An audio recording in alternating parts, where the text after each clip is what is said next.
கடக ராசியில் கடக லக்னம் சார்ந்த நபர்களுக்கு பாக்யஸ்தானத்தில் சந்திரன், நின்ற நட்சத்திரம் சனி, அந்த சனி வக்கரமாகி அதே இடத்துல உட்காந்துருக்கு. விட்டு போயிருக்கக்கூடிய பல காரியங்கள் இன்றைய நாள் முடிப்பீங்க.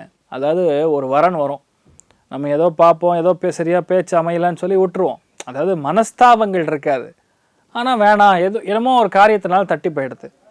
இல்லை ஒரு முக்கியமான ஒரு காலேஜில் போய் சீட்டு வாங்கணும்னு போவோம், லாஸ்ட்டில் அந்த காலேஜ் வேணான்னு விட்டுருவோம்.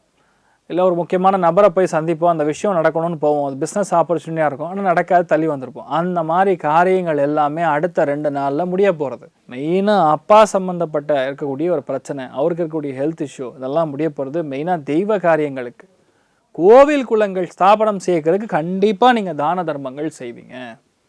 அந்த விஷயம் நடந்தே தீரும். வீட்டில் நிறைய நல்ல காரியங்கள் நடக்கும், சுபகாரியங்கள் நடக்கும், நிறைய நல்ல விஷயங்கள். ஆன்மீகத்தில் மிக அதிகமான நாட்டத்தை கொண்டிருக்கக்கூடிய அற்புதமான நாள். கர்நாடக சிம்ஹாசன மட்டாதீசர்னு சொல்லக்கூடிய வியாசராஜர் வழிபாடு ஏற்றத்தை கொடுப்பார். ராசி ஆண்டு மஞ்சள் நிறம்.